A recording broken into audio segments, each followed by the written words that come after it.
भोलेनाथ साईं राला कोई और नहीं। भोलेनाथ साईं राला कोई और नहीं। भोलेनाथ साईं राला कोई और नहीं।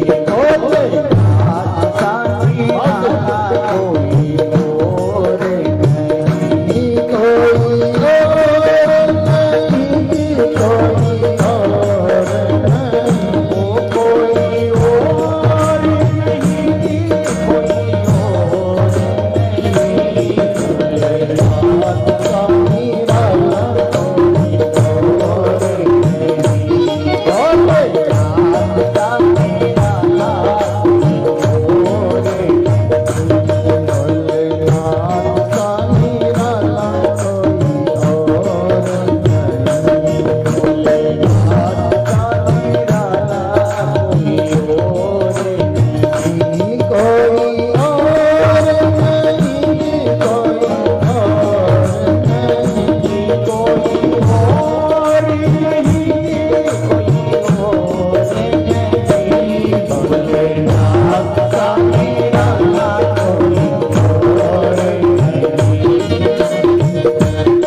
क्यों बिसराया मुझको क्यों बिसराया भक्तों का रखवाला कोई और नहीं ऐसा भक्तों का रखवाला कोई और नहीं ऐसा भक्तों का रखवाला कोई और नहीं कोई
और भगवान हाटकेश्वर महादेव को प्रार्थना करने लगी है, हे महा भोलेनाथ, हे दयालु, हे कृपालु, बस ऐसी कृपा करो कि मेरा नरसी बोलता हो जाए, मेरा नरसी सुनता हो जाए। और ऐसे प्रार्थना करके भगवान हाटकेश्वर के चरणों में प्रणाम करके, और जैसे ही प्रणाम किया है, पता नहीं कहीं से एक फूल आकर के और दादी माँ जय गौरी की गोदी में आकर के फूल दिया। और ध्यान देना इंदौर वालों, आप अगर मंदिर में जाओ, किसी देवस्थान में जाओ, गुरु के पास जाओ और बिना मांगे ही अगर आपको पुष्प मिल जाए तो समझना कि आपको पुष्प जैसे मुस्कुराने का समय आ गया। पुष्प क्या करता है, क्या प्रेरणा देता है? पुष्प मुस्कुराहट, यानी हमारे जीवन में भी अब सारे गम के बादल छटने वाले हैं। गुरु की कृपा हो जाए, अचानक फूल मिल जाए, पुष्प माला मिल जाए, या भगवान के देव मंदिर में जाओ, पुष्प माला मिल जाए, अचानक आपके पास आकर के गिर जाए। और ये मैं नहीं कह रहा हूँ, आपकी भगवती रामचरितमानस कह रही है कि जब सीता जी गई ना भगवती माँ के मंदिर में गई, और उस वक्त में जैसे ही सीता जी ने जाकर के और माँ भगवती को प्रार्थना की है, तो खसी माल मूर्ति मुस्कान, खसी माल मूर्ति मुस्कानी, यानी भगवती के गले में जो माला थी वो खिसक करके और जानकी जी को मिल गई, और जानकी जी को मिल गई। इसका मतलब तुम्हारे मन के अंदर जो मनोरथ है वो निश्चित पूरे होने वाले हैं। तो यहाँ माँ जय गौरी दादी मांगी ने जैसे ही भगवान हाटकेश्वर को प्रणाम किया और एक पुष्प आकर के और उनकी गोदी में गिरा, और जय गौरी बाई ने पक्का कर लिया कि मेरे महाकाल ने, मेरे भोलेनाथ ने, मेरे हाटकेश्वर नाथ ने मेरी प्रार्थना को सुन लिया है, मेरी प्रार्थना को सुन लिया है। और ऐसा करके बाहर आई है और शिव मंदिर की परिक्रमा करने लगी। शिव मंदिर की परिक्रमा जो है ना वो आधी होती है, पूरी परिक्रमा नहीं की जाती। शिव मंदिर की पूरी परिक्रमा करना भी नहीं चाहिए, क्योंकि जहाँ से जल बाहर बहता हो ना तो बहते हुए जल को क्रॉस नहीं किया जाता, लांगा नहीं जाता है। तो जहाँ से जल बह रहा वहां से वापस लौटना चाहिए, और लौट करके यूं घूम करके वापस परिक्रमा करना चाहिए। तो जय गौरी बाई भी भगवान हाटकेश्वर की परिक्रमा करने के लिए गई है, और ऐसे परिक्रमा करके जैसे ही उधर गई रही है तो वहाँ एक महात्मा बैठे हुए हैं, एक कोई संत बैठे हुए, अवधूत बैठे हुए हैं, और उस अवधूत महात्मा को जाकर के और जय गौरी भाई ने प्रार्थना की, प्रणाम किया, लेकिन वो तो आंखें बंद है, उनकी आंखें बंद है। और जय गौरी बाई जाकर के उनको प्रार्थना करती है, ओ महाराज जरा आंखें तो खोलो, ओ बाबा जी आंखें तो खोलो, बाबा जी आंखें तो खोलो, बाबा जी जय भोलेनाथ, जय भोलेनाथ, जय भोलेनाथ, बाबा जी आंखें तो खोलो, बाबा जी आंखें तो खोलो, बार बार जाकर के और जय गौरी बाई महात्मा को प्रार्थना कर रही है, आंखें खोलो, आंखें खोलो।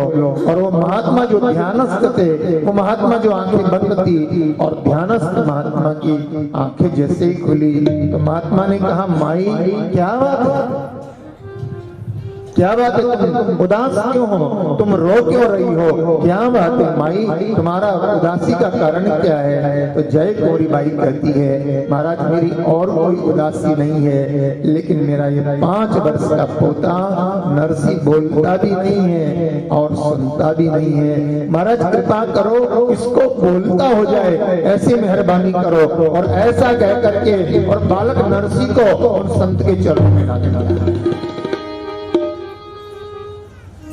और जैसे ही नरसी को चरणों में डाला, मेरे भाई बहन, मैं बार बार कहता हूँ कि माता पिता को अपनी संतानों को कैसे संस्कार देने चाहिए, उनको कब से सिखाओ, बचपन से सिखाओ।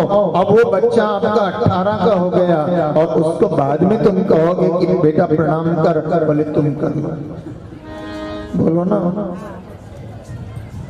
उसको बचपन से सिखाओ। और मैं फिर कहना चाहता हूँ कि आप अपने बच्चों को पिकनिक में जाते हो तो साथ लेकर के जाते हो ना, पिकनिक में साथ लेकर के जाते हो, पिक्चर में साथ लेकर के जाते हो, कहीं घूमने जाते हो तो साथ लेकर के जाते हो, तो मंदिर भी साथ लेके जाया करो। लेकिन मंदिर ले जाने में तुमको बड़ा संकोच होता है कि महाराज बच्चे को कहीं बैराग हो गया और बाबा जी बन गया। संस्कार देने हैं तो बचपन से उसके संस्कार दो, और बचपन में नहीं आए तो फिर 55 में आने वाले, संस्कार बचपन से दो। और जय गौरी बाई ने क्या किया, उस बालक नरसी को जो है, वो जो महात्मा बैठे थे उन महात्मा के चरणों में डाल दिया और कहा, महाराज कृपा करो, आप कृपा करो।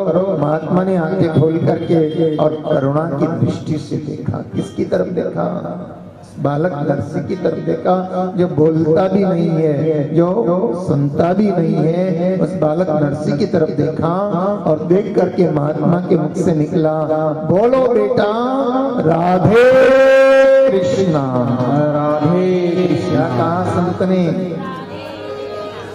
अब आप जरा सोचो कितना बात है, मंदिर किसका है, अरे बोलो ना, भोलेनाथ का है। और महात्मा क्या बोल रहे हैं, इसलिए ध्यान देना, शिव और कृष्ण में कोई अंतर नहीं है, राम और कृष्ण शिव में कोई अंतर नहीं है। राम किसकी उपासना करते हैं, शिव की उपासना करते हैं, और शिव क्या करते हैं, निरंतर राम नाम का स्मरण करते रहते हैं। और देखिए रामावतार भी होता है, पंडित लोग कथा में कहते हैं, राम कथा कहते, जब कहते हैं कि राम जी का जन्म हुआ तो सबसे पहले दर्शन करने कौन गए, और कृष्ण जन्म होता है तो दर्शन करने कौन जाते हैं, भोलेनाथ जाते हैं। तो यहाँ शिव का मंदिर है और वो महात्मा के सामने जय गौरी बाई ने कहा, महाराज इस बच्चे के ऊपर आप कृपा करो।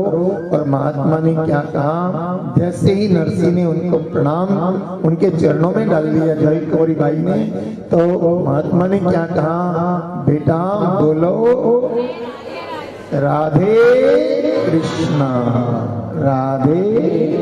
एक बार बोला, बोलो बेटा राधे, आप सभी बोलिए राधे राधे राधे कृष्णा, राधे कृष्णा, राधे कृष्णा, राधे कृष्णा, राधे कृष्णा, राधे। 3 बार उन महात्मा ने उस बालक को कहा, बोलो बेटा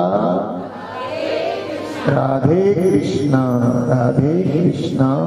और ऐसा कहकर के महात्मा ने उस बच्चे नरसिंह के माथे पर हाथ लगाया और जैसे ही हाथ लगा संरक्षण शक्ति, स्पर्श की शक्ति प्राप्त हुई। और क्या हुआ, वो बच्चा जो बोलता नहीं था जन्म से, सुनता नहीं था जन्म से, वो बच्चा बोल पड़ा, बाबा जी राधे कृष्णा राधे कृष्णा राधे कृष्णा।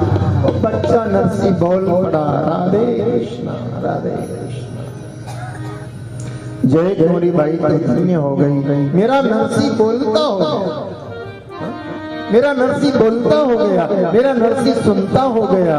और ऐसा करके और जय गौरी बाई ने प्रणाम किया उस महात्मा को और सोचती है कि ये सब कृपा हुई है, महात्मा आए, इनका दर्शन हुआ, ये सब मेरे भोलेनाथ की कृपा हुई है। तो जय गौरी बाई गई है वापस। कहाँ गई?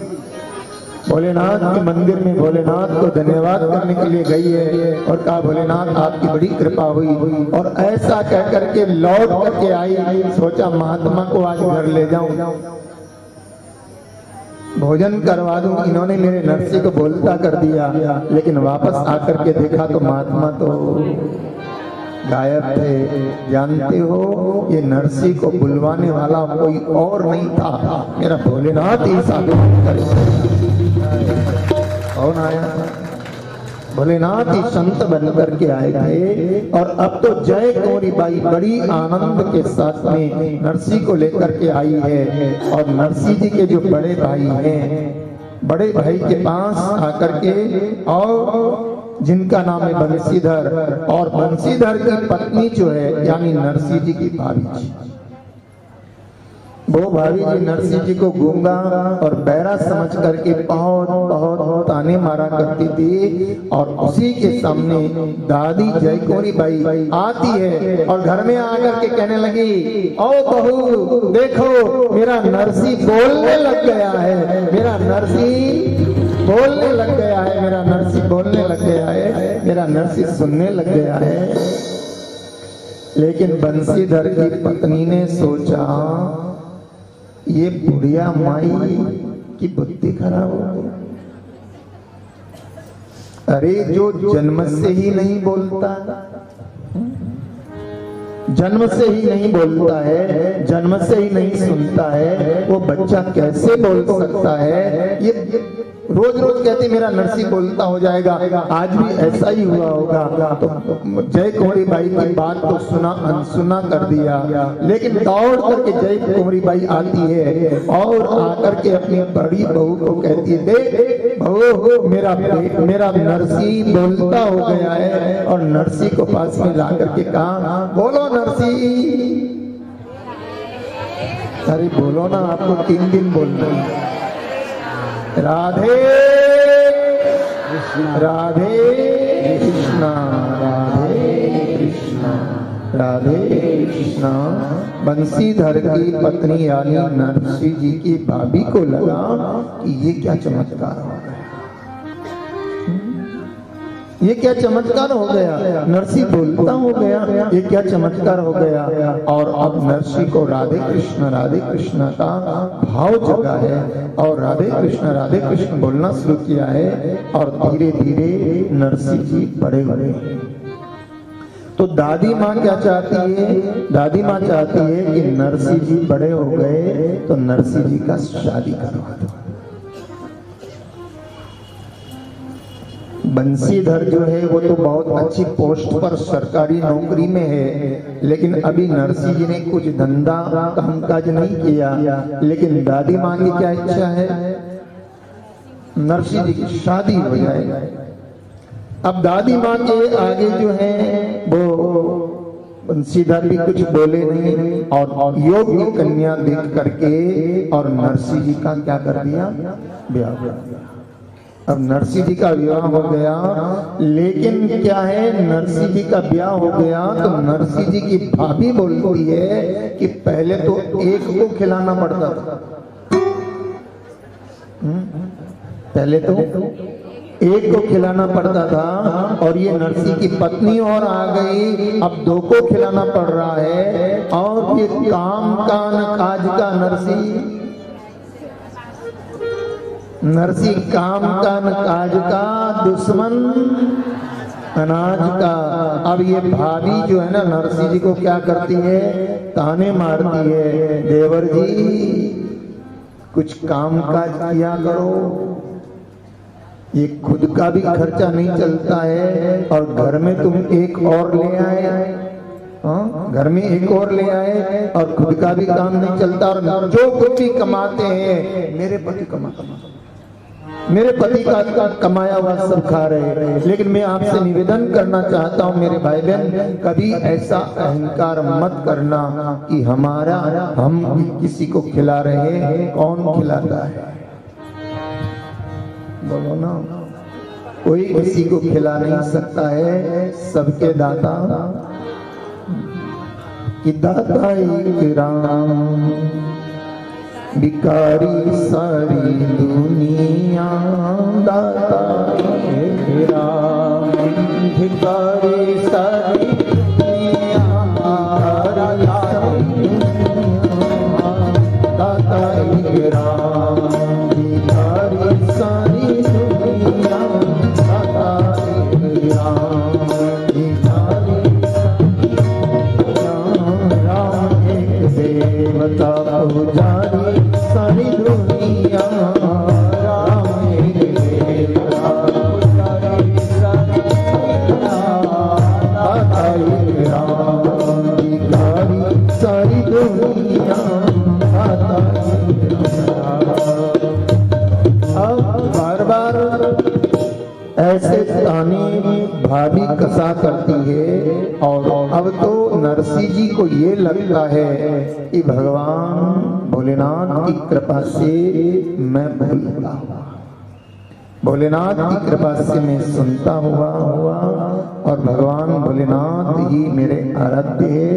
लेकिन भगवान भोलेनाथ की आराधना जहाँ भी भगवान भोलेनाथ और राधा कृष्ण के प्रति नरसिंह जी के मन में इतना भाव पैदा हो गया है कि ऐसा मौका मिले कि मुझे राधे कृष्ण का दर्शन हो जाए। एक दिन भाभी ने कह दिया, नरसिंह अरे देवर जी घर में बैठे बैठे कुछ नहीं करते हो तो चलो आज एक काम कर दो। बोले क्या? बोले जाओ जंगल में जाकर के लकड़ियां तोड़ के लाओ। क्या कहा? नरसिंह जाओ जंगल में जाकर के लकड़ियां तोड़ करके लाओ, कम से कम लकड़ियां होगी तो चूल्हे में काम आएगी और भोजन बनेगा। नरसिंह जी को लकड़ियां लाने के लिए भेजा है। नरसिंह जी जंगल में गए, जाकर के सूखी लकड़ियों का भारी बनाई और भारी बना करके भारी लेकर के आ रहे थे और भारी लेकर के आ रहे थे तो रास्ते में क्या हुआ, एक कीर्तन मंडली मिल गई, साधुओं की जमात आ रही है और वो कीर्तन करते हुए आ रहे हैं। साधुओं को देखा और नरसिंह को याद आ गया कि साधुओं की कृपा से तो मेरी जबान आई है, संतों की कृपा से तो मुझे जबान मिली है, संतों की कृपा से तो मैं सुनता हुआ हूँ। और नरसिंह जी ने क्या किया, अपनी भारी को उतारा, लकड़ी की जो भारी थी ना उसको उतार करके तो रख दिया और संतों के साथ वो भी कीर्तन करने लगे।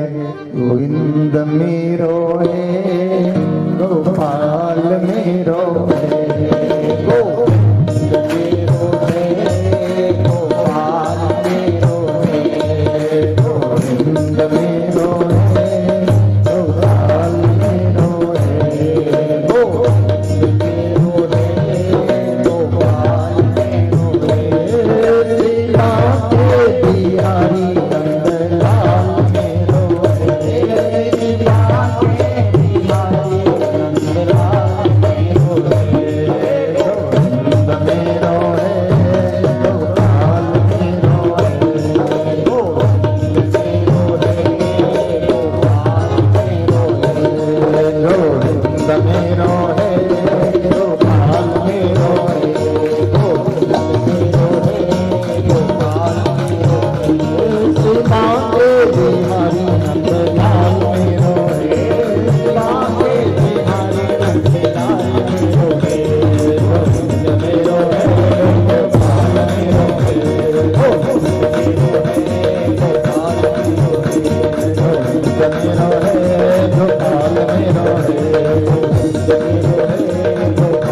और महात्माओं के साथ में नरसिंह जी कीर्तन करने लगे, भजन कीर्तन करने लगे और शाम हो गई। और महात्मा लोगों ने कहा, भगत राज अच्छा काम किया, तुमने लकड़ियां ले आए, ये हमारे धूनी तापने के काम में आए। अब महात्मा ने लकड़ी का भारा ले लिया और रात हो गई और लक्ष्मी और नरसिंह जी खाली हाथ, क्या हुआ, खाली हाथ आए। और खाली हाथ आए, भेजा था किस लिए, लकड़ी लाने के लिए भेजा था। और नरसिंह जी खाली हाथ आए तो भाभी जी का पारा तो, अरे मेरे पति की कमाई सब लोग खा रहे हो और एक काम तुम्हें दिया था लकड़ी लाने का, वो भी तुम नहीं कर सके। लेकिन मेरे भाई बहन, कभी भी आपके घर में अगर मान लो कोई ऐसा व्यक्ति है जो नहीं कमा पा रहा है, तो किसी को ताने मत दो। जबान में क्या रखो, बोलो ना, जबान में क्या रखो, कौन सी फैक्ट्री, शुगर की फैक्ट्री, याद रहेगा ना। अरे बोलो तो सही वाला, ये 3 दिन में आप नए नए सूत्र प्राप्त करेंगे। तो जबान में कौन सी फैक्ट्री रखो, शुगर की फैक्ट्री। और किसी को ताना मत दो, पता नहीं किसके नसीब से हमको मिल। कई बार ऐसा होता है कि हमारा कारोबार, बिजनेस, व्यापार सब अच्छा चल रहा है और हम अचानक अपने नौकर को नौकरी से निकाल देते हैं और हमारा धंधा, रोजी रोजगार सब बिगड़ जाता है। तो निश्चित मानना कि उस नौकर का भाग्य तो हमको मिल रहा है। कई बार मैंने ऐसा देखा है, कई बार कई लोगों के घर में पशु होते हैं ना, गैया होती है, कुत्ता होता है या ऐसे, और वो नहीं रहता है तो काम बिगड़ने लगता है। इसलिए कभी भी अहंकार नहीं करना चाहिए कि हम खिला रहे हैं।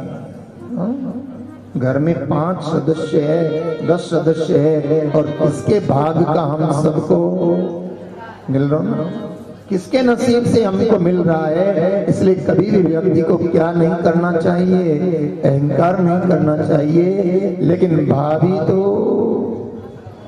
ताने देने लगी और ताने देने लगी, अरे कहाँ भोजन, अरे तुमको लकड़ी लाने का काम सौंपा था, वो भी तुम पूरा नहीं कर पाए, निकल जाओ मेरे घर से। और उस समय नरसिंह जी की पत्नी नरसिंह जी को कहती है, देखो जी, आपको इतना ताना दे रही है आपकी भाभी, और आप में कोई स्वाभिमान नाम की कोई चीज ही नहीं है। रात को जो है पत्नी भी वहां नरसिंह जी को कहने लगी और अब नरसिंह जी को लग गई। ध्यान देना मेरे भाई बहन, चाहे चंदन इतना ही शीतल होता है, चंदन शीतल होता ना, चंदन कितना ही शीतल होता है, लेकिन उस चंदन की लकड़ी को भी अगर बार बार घर्षण किया जाएगा ना तो उसमें से भी आग पैदा हो जाएगी। हाँ, इसलिए किसी शांत व्यक्ति को इतना भी मत छेड़ो, इतना भी उसे दुखी मत करो कि शांत व्यक्ति में भी आग पैदा हो जाए। हाँ, तो नरसिंह जी को जब बार बार भाभी ने कहा, पत्नी ने कहा, तो रात को नरसिंह जी 12 बजे सब लोग सो रहे और नरसिंह जी घर से निकल गए और निकल करके सोचे कहाँ जाऊं, किधर जाऊं। ऐसे भाभी के आए दिन ताने कब तक मैं सुनता रहूंगा। और नरसिंह जी घर से निकल गए, चलते गए, जहां ले जाए जंगल की तरफ चलते गए और कठोर भयंकर जंगल में पहुंचे। तो जंगल में जब पहुंचे तो वहां एक मंदिर दिखाई दिया। जानते हो क्या दिखाई दिया? मंदिर दिखाई दिया। और जंगल में किसका मंदिर होता है? बोलो ना। हाँ, मेरा भोला एकांत नहीं रहने वाला। और इसलिए नरसिंह जी उस मंदिर में पहुंचे तो वहां देखा भोलेनाथ का मंदिर है।